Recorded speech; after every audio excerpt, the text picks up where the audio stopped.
Untuk informasi lebih lengkap dan berita-berita lainnya yang terkait, klik link di deskripsi di bawah ini. Dan jangan lupa juga subscribe channel YouTube kami. Pastikan Anda juga menginstal aplikasi CNBC Indonesia yang tersedia di App Store dan Play Store.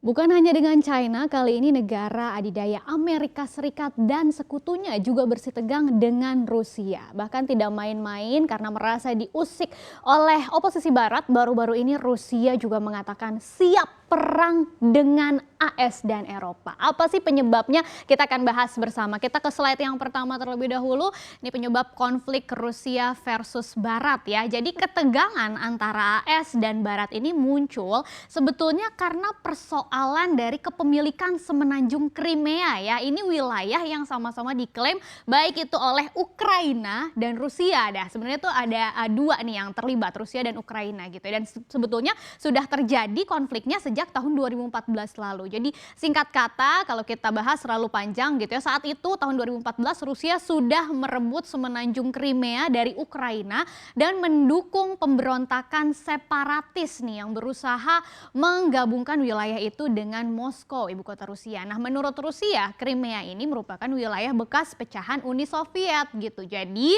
sehingga Moskow menganggap pencaplokan Crimea ini merupakan bentuk bantuannya untuk membebaskan wilayah tersebut. Sedangkan kalau dari sisi komunitas internasional sendiri masih menganggap semenanjung Crimea ini adalah wilayah kedaulatan Ukraina yang berada dalam pendudukan yang ilegal oleh Rusia gitu ya. Dan ini yang membuat akhirnya beberapa negara NATO itu berang, khususnya Amerika Serikat dan Eropa. Nah, kali ini yang terbaru ketegangan yang sama kembali terjadi karena ada aksi tudingan gitu ya antara Rusia dan Amerika Serikat nih. Awalnya oposisi Barat itu menuding Moskow atau Rusia di sini mengumpulkan sampai 100.000 tentara dekat perbatasannya dengan Ukraina Timur dalam rangka mendukung separatis pro-Rusia gitu ya. Bahkan ada laporan intelijen juga yang mengungkapkan Rusia mungkin sedang merencanakan serangan ke Ukraina dalam skala besar pada Januari 2022. Jadi ini yang diaduin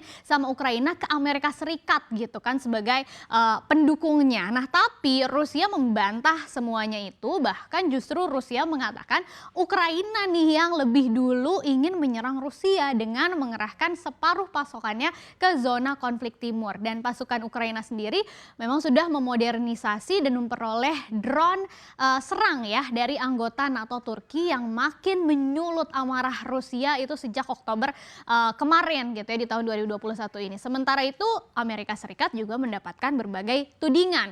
Salah satunya AS dikabarkan sudah menempatkan rudal jelajah Tomahawk ini di Polandia dan Rumania gitu ya. Dan rudal ini bisa sampai ke Moskow hanya dalam hitungan menit aja. Selain itu AS juga disebut memberikan dana lebih dari 2,5 miliar dolar AS ke Ukraina untuk melawan Rusia. Pastinya mendengar berbagai tudingan ini, kedua pihak itu ya, baik itu Rusia ataupun juga Amerika Serikat dan sekutunya tidak tinggal diam ya. Alhasil ya keduanya saling mengancam agar segera mengambil tindakan tegas gitu. Kemudian kita lihat di slide berikutnya, tindakan apa sih yang dilakukan oleh Rusia ataupun juga Amerika Serikat dan sekutunya. Kita lihat di awal bulan ini Amerika Serikat itu sudah menghubungi nih para sekutu NATO-nya di Eropa Timur untuk membahas potensi perang di wilayah itu. Jadi setelah Presiden Amerika Serikat Joe Biden melakukan KTT virtual dengan Presiden Rusia Vladimir Putin, intinya AS dan sekutunya ini sudah siap mengatakan bila Rusia melakukan eskalasi militer besar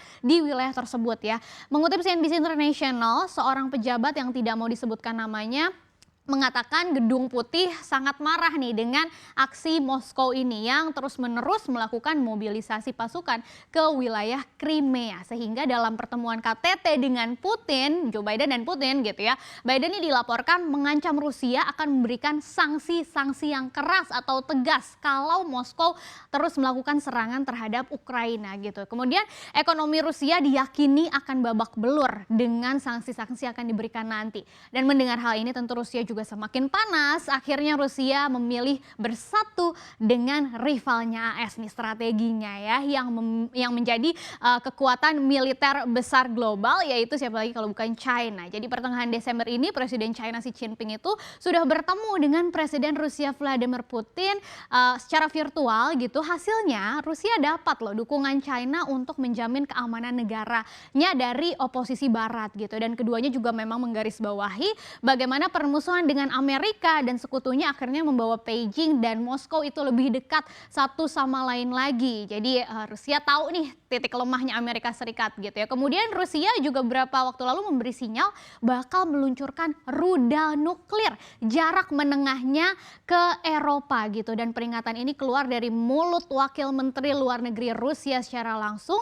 Tindakan ini juga terpaksa dilakukan kalau memang Barat menolak untuk bergabung dengan Rusia dalam hal moratorium kekuatan nuklir jarak menengah di Eropa. Jadi ada maksudnya nih, ini jadi tawaran jaminan keamanan yang diminta Rusia sebagai harga kalau memang mau diredakan krisis di Ukraina tadi. Tapi ternyata Amerika Serikat kelihatannya menolak gitu ya. Yang terbaru Presiden Putin sendiri yang akhirnya menegaskan Rusia sangat siap mengambil langkah-langkah militer ke Barat akibat sikap tidak bersahabat ya dari Amerika Serikat dan sekutunya. Meskipun memang mengancam akan ada eskalasi konflik, tapi Putin sebetulnya bersikeras mau menghindari pertumpahan darah gitu kan, apalagi di era 2021 seperti ini, dan menyelesaikan masalah dengan cara politik dan diplomatik gitu. Tapi kalau kita lihat ego kedua pihak yang sangat tinggi demi mempertahankan wilayah semenanjung Crimea, mungkin kita jadi bertanya-tanya nih, apa sih sebetulnya keunggulan wilayah ini sampai sebegitunya diperebutkan ya?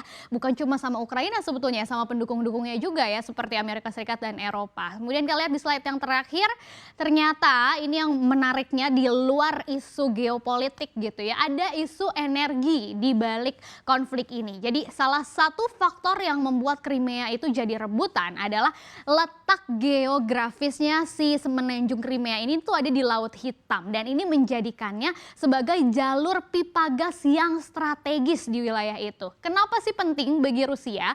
Karena sampai saat ini datanya Rusia adalah supplier gas alam terbesar ke wilayah Eropa, yaitu sebesar persentasenya 43,4%, dan wajar saja memang karena selama ini cadangan gas alam terbesar di dunia itu terletak di Rusia ya, dengan totalnya 37,4 triliun meter kubik ini per November data dari BP ya, atau ini sebesar 19,9% dari total cadangan gas yang ada di dunia. Sementara kalau kita bandingkan dengan cadangan gas alam Amerika Serikat saja ya, itu hanya 12,6 triliun meter kubik, dan ini menempati urutan kelima di dunia, jadi agak jauh. Nah, gas alam dari Rusia yang berlimpah ini dikirim ke wilayah Eropa mayoritasnya gitu melalui jaringan pipa yang ada di seluruh lanskap Ukraina ini. Jadi kalau sampai Crimea tadi berhasil direbut sama Rusia seluruhnya gitu kan, kalau sekarang baru sebagian, tentu yang paling diuntungkan ya Rusia. Apalagi kalau kita melihat data dari Bank Dunia, perekonomian Rusia itu sangat bergantung pada ekspor minyak